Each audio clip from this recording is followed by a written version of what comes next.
Assalamualaikum warahmatullahi wabarakatuh. Perkenalkan, nama saya Widya Sastia Aryani dengan NIM 112110076.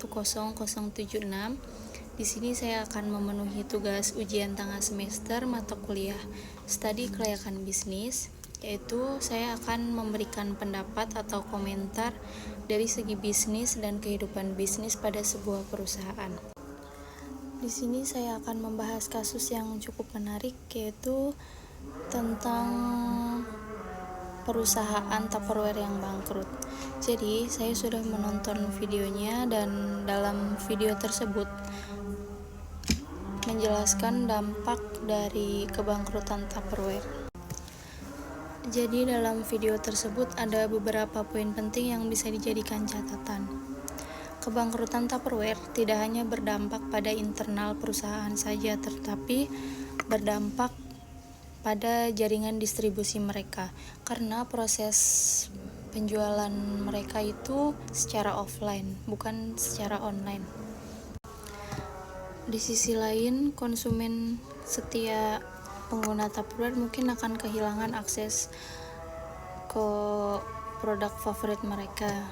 Jadi mereka mau tidak mau harus membeli produk yang mungkin serupa dengan Tupperware dari merek lain gitu. Dari segi bisnis, kasus ini memperlihatkan bagaimana pentingnya inovasi dan adaptasi, terutama dengan adanya persaingan dari produk-produk yang lebih modern atau yang lebih ramah lingkungan. Jadi perusahaan yang terlalu lama bertahan pada model lama tanpa menyesuaikan diri dengan tren pasar akan beresiko menghadapi penurunan daya saing. Sebelumnya, produk Tupperware ini adalah salah satu merek tempat penyimpanan makanan ataupun minuman yang sudah cukup lama dan cukup dikenali banyak orang, apalagi terutama ibu-ibu gitu ya.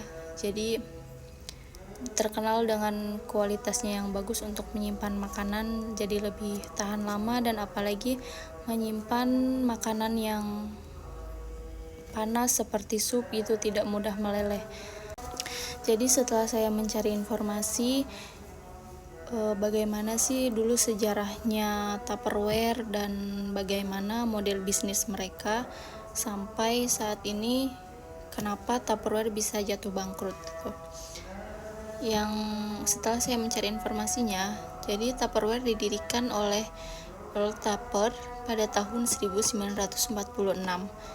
Produk Tupperware ini menjadi inovatif karena kualitas plastiknya yang tahan lama dan mampu menjaga makanan tetap segar.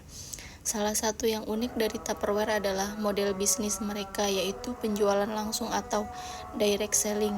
Mungkin teman-teman juga pernah dengar ya istilah Tupperware Party, yaitu acara kecil-kecilan di rumah di mana seorang agen Tupperware memamerkan produk, mengajak teman-teman atau tetangga untuk membeli.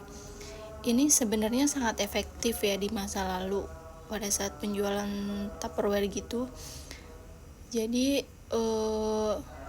yang membeli akan melihat langsung produknya seperti apa, kualitasnya bagaimana. Sebenarnya ini sangat efektif, tapi seiring berjalannya waktu, berkembangnya zaman yang makin maju, sekarang tuh banyak toko-toko atau perusahaan yang mirip-mirip dengan Tupperware itu seperti menjualnya tidak secara offline lagi, akan tetapi secara online seperti di Shopee, Tokopedia, ataupun TikTok. Apalagi zaman sekarang itu banyak sekali yang menggunakan TikTok atau Shopee. Banyak dari mereka yang berbelanja online dari TikTok Shop atau Shopee. Jadi pembelian online itu memudahkan kita, termasuk saya, agar tidak keluar langsung gitu. Jadi dengan modal bermain HP sambil rebahan atau dimanapun, kita bisa scroll TikTok Shop, Shopee gitu ya, untuk mencari barang-barang yang mungkin kita inginkan. Akan tetapi minusnya dari pembelian online itu, kita tidak tahu banyak penjual yang mungkin tidak jujur, seperti pada saat ditampilkan di online itu bagus, tapi kenyataannya pada saat datang mungkin ada cacatnya sedikit. Mungkin kekurangannya ada di situ kalau online. Tapi perusahaan Tupperware ini karena tidak mengikuti zaman, jadi mereka tertinggal gitu. Mereka masih setia menggunakan penjualan secara offline, secara langsung gitu. Nah, Tupperware itu sendiri mungkin terlambat melihat perubahan ini, perubahan seperti berbelanja online gitu, menyediakan penjualan di online gitu, dan perusahaan Tupperware ini tetap bergantung pada model lama. Selanjutnya kita bisa melihat ya, konsumen generasi baru seringkali berbelanja online. Mereka lebih peduli produk-produk yang ramah lingkungan, dan sayangnya produk Tupperware ini masih berbahan plastik yang sekarang dianggap itu kurang ramah lingkungan gitu. Jadi dari kompetitor mereka ini banyak yang mulai menawarkan produk-produk dari merek yang lain atau merek baru gitu, dari bahan-bahan yang berbentuk seperti silikon atau seperti kaca, yang dinilai sangat aman dan ramah lingkungan gitu. Karena Tupperware sendiri tidak segera upgrade atau menyesuaikan diri, jadi konsumen itu perlahan-lahan mulai beralih ke produk atau ke merek yang baru yang bahannya lebih ramah lingkungan. Selanjutnya, pengaruh teknologi khususnya e-commerce. Saat ini hampir semua kalangan, semua orang berbelanja online. Ini merupakan peluang besar untuk suatu perusahaan karena bisa mendapatkan konsumen dari berbagai wilayah, mendapatkan konsumen yang dengan jangkauan yang lebih luas lagi, dengan cara memasarkan produknya di e-commerce gitu. Banyak perusahaan-perusahaan lain yang sangat cepat beralih ke e-commerce karena dinilai lebih menguntungkan. Sayangnya, perusahaan Tupperware ini masih tetap setia dalam penjualan secara offline. Dan Tupperware kurang memanfaatkan platform digital. Akibatnya mereka tertinggal jauh dan menjadi sulit bersaing karena banyak merek-merek baru yang lebih agresif untuk menjual produk-produk mereka di sosial media. Contohnya banyak brand-brand produk dari mereka yang sangat semangat gitu ya, sangat gencar sekali mempromosikannya di sosial media seperti di Instagram, di TikTok Shop, di Shopee. Apalagi sekarang banyak dari akun-akun sosial media itu fitur live gitu ya, memamerkan produk secara langsung. Mereka bisa memamerkan produk secara estetik dan mereka langsung memberikan link untuk berbelanja gitu. Dan konsumen pasti akan lebih tertarik dengan ranah seperti ini, dengan konsep penjualan seperti ini karena memudahkan mereka. Akan tetapi Tupperware yang tidak aktif di ranah digital ini akhirnya akan tertinggal jauh. Selanjutnya, salah satu faktor penting dalam dunia bisnis yaitu kesehatan keuangan. Tupperware mengalami penurunan penjualan, tapi mereka harus menanggung biaya operasional yang cukup besar. Dan disinilah masalahnya, karena perusahaan besar itu membutuhkan efisiensi operasional agar mereka tetap bisa bertahan dalam situasi yang sulit sekalipun. Misalnya seperti mengurangi biaya produksi, mencari bahan yang harganya mungkin lebih murah tanpa harus mengorbankan kualitas dari Tupperware tersebut. Atau bisa juga seperti mengoptimalkan distribusi, karena kurangnya efisiensi ini, Tupperware menjadi kesulitan. Mereka tidak bisa menekan biaya sehingga profit mereka itu makin lama makin kecil atau makin menurun. Ketika suatu perusahaan tidak memiliki dana cadangan yang cukup, maka ini bisa menjadi bumerang untuk perusahaan ini sendiri dan pada akhirnya akan mempercepat kebangkrutan. Selain itu, kita juga perlu melihat kesalahan strategi dan manajemennya. Dalam kasus Tupperware ini, mereka tampaknya lebih bergantung pada model lama dan tidak sesegera mungkin merespon perubahan. Mungkin dari pihak manajemen itu terlalu percaya diri karena Tupperware ini sudah berdiri cukup lama dan sudah cukup berhasil dalam bisnisnya. Tupperware tidak mendengarkan tren baru. Selain itu, kurangnya inovasi di dalam perusahaan juga bisa menjadi faktor bangkrutnya perusahaan. Tupperware seharusnya bisa lebih fleksibel mengeluarkan produk baru dengan bahan-bahan atau model penjualan yang baru seperti tren-tren zaman sekarang. Akibatnya, dari telatnya respon manajemen, akhirnya mereka kesulitan untuk mengejar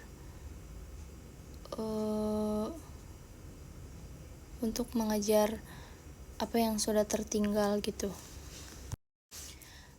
Dalam mata kuliah studi kelayakan bisnis, kita belajar tentang pentingnya evaluasi bisnis secara berkala. Perusahaan harus terus-menerus menilai apakah strategi yang mereka gunakan masih relevan atau tidak. Contoh kasusnya seperti perusahaan Tupperware ini menunjukkan bahwa pentingnya evaluasi secara berkala. Misalnya, mereka bisa menggunakan analisis SWOT untuk memahami kekuatan dan kelemahan, serta mereka bisa melihat peluang dan ancaman di pasar gitu. Hal ini sangat penting bagi perusahaan agar selalu bisa menyesuaikan diri dengan perubahan. Dengan melakukan evaluasi secara berkala atau melakukan evaluasi secara teratur, Tupperware mungkin bisa menghindari kebangkrutan. Lalu menurut pendapat saya, apakah Tupperware masih memiliki peluang? Dan menurut pendapat saya, Tupperware ini masih bisa memiliki peluang untuk bisa membangun bisnisnya kembali. Dengan cara Tupperware bisa mencoba berbagai alternatif seperti mengeluarkan produk-produk yang ramah lingkungan, atau bisa menggandeng e-commerce sebagai tempat penjualan mereka yang terbaru. Jadi tidak melulu menggunakan model penjualan lama secara offline, akan tetapi bisa menggunakan model baru dengan menyesuaikan zaman sekarang secara online gitu. Mungkin dari langkah-langkah ini mereka bisa membangun bisnisnya kembali untuk menarik minat konsumen dan bisa bersaing di pasar modern. Dari kasus Tupperware ini kita bisa mengambil beberapa pelajaran penting, apalagi bagi kita semua atau dari teman-teman yang ingin memulai bisnis baru, betapa pentingnya beradaptasi, berinovasi, dan evaluasi yang berkelanjutan. Jadi dalam dunia bisnis itu kita tidak bisa terus mengandalkan strategi-strategi yang lampau yang menurut kita strategi tersebut bisa terus menguntungkan kita gitu, karena tidak selamanya strategi yang kita gunakan itu bisa berhasil selalu di kemudian hari. Dengan menggunakan strategi-strategi baru yang sesuai dengan perkembangan zaman, maka perusahaan harus terus selalu mengikuti tren dan mengikuti kebutuhan konsumen itu seperti apa. Efisiensi operasional dan kemampuan manajemen untuk beradaptasi dengan perubahan sangat penting dalam menjaga kelangsungan bisnis. Tupperware sebenarnya menghadapi banyak berbagai tantangan operasional, terutama dalam menyeimbangkan antara produksi dan distribusi pasar yang semakin beragam. Dari sisi manajemen, Tupperware cenderung bergantung pada model bisnis yang lama dan mereka tidak cukup cepat untuk melakukan inovasi, sehingga mereka tertinggal cukup jauh dengan perusahaan-perusahaan lain yang sudah menggunakan model bisnis baru. Dalam studi kelayakan bisnis, fleksibilitas dan kemampuan untuk bereaksi terhadap perubahan pasar sangat ditekankan. Perubahan besar seperti Tupperware seharusnya lebih proaktif dalam merespon kebutuhan operasional yang lebih efektif dan efisien. Selain itu, risiko bisnis juga harus selalu dipertimbangkan, seperti risiko keuangan, risiko pemasaran, dan juga risiko operasional. Sebenarnya dalam kasus ini, Tupperware itu tidak sepenuhnya mengantisipasi risiko dari model penjualan langsung mereka, dari model penjualan yang secara offline, yang secara langsung konsumen melihatnya gitu. Mereka itu tidak mengantisipasi resikonya gitu. Jadi mereka sangat tertinggal jauh dari perusahaan-perusahaan lain yang sudah menggunakan model penjualan secara online melalui sosial media, melalui e-commerce gitu. Selain itu, mereka juga tidak ada upaya untuk beralih ke produk yang lebih ramah lingkungan atau yang berbahan alternatif, sehingga mereka kehilangan pangsa pasarnya, kehilangan konsumen-konsumen yang sadar akan pentingnya bahan-bahan yang ramah lingkungan gitu. Selain itu, Tupperware juga tidak ada upaya untuk beralih ke produk yang lebih ramah lingkungan, sehingga mereka kehilangan pangsa pasarnya, kehilangan konsumen-konsumen yang sudah sadar akan betapa pentingnya produk ramah lingkungan. Jadi, analisis risiko yang baik seharusnya membantu perusahaan merencanakan strategi mitigasi, seperti beralih ke bahan yang lebih ramah lingkungan dan beralih ke bahan yang lebih sustainable. Bisnis modern harus mempertimbangkan aspek sosial dan lingkungan, terutama ketika semakin banyak konsumen yang sadar akan betapa pentingnya kelestarian lingkungan. Dalam studi kelayakan bisnis, aspek ini sangat penting, karena aspek ini menjadi salah satu poin evaluasi kelayakan yang sangat penting. Jika dalam suatu perusahaan tidak mempertimbangkan keberlanjutan dalam produknya, mereka bisa kehilangan segmen pasar yang semakin kritis terhadap isu lingkungan yang beredar. Salah satu pelajaran penting dari kebangkrutan Tupperware adalah bahwa evaluasi kelayakan bisnis bukanlah sebuah proses sekali jalan. Studi kelayakan bisnis harus dilakukan secara berkelanjutan, terutama di tengah perubahan cepat di dunia usaha. Jika perusahaan tidak meninjau ulang kelayakannya dan tidak siap menyesuaikan strategi dengan cepat, mereka bisa berisiko besar mengalami kemunduran seperti perusahaan Tupperware. Pentingnya adaptasi, inovasi, analisis keuangan yang berkelanjutan, dan kesiapan menghadapi risiko adalah poin-poin utama yang bisa kita petik dari kasus ini. Seharusnya Tupperware bisa lebih bertahan apabila mereka lebih responsif. Kebangkrutan Tupperware ini adalah contoh kasus nyata yang di mana perusahaan besar pun bisa jatuh bangkrut apabila mereka tidak menjaga kelayakan bisnisnya secara berkelanjutan. Semoga dari adanya kasus bangkrutnya perusahaan Tupperware ini bisa menjadi pelajaran untuk perusahaan-perusahaan lainnya atau para pebisnis lainnya untuk lebih mementingkan lagi adaptasi, inovasi, analisis keuangan yang berkelanjutan, dan kesiapan menghadapi risiko-risiko lainnya. Apalagi zaman sekarang itu banyak orang-orang yang lebih memilih membeli produk secara online. Jadi semakin berkembangnya zaman, kita harus siap mengikuti perkembangan zaman tersebut. Sekian pemaparan pendapat dari saya. Mohon maaf apabila banyak kekurangan. Terima kasih. Wassalamualaikum warahmatullahi wabarakatuh.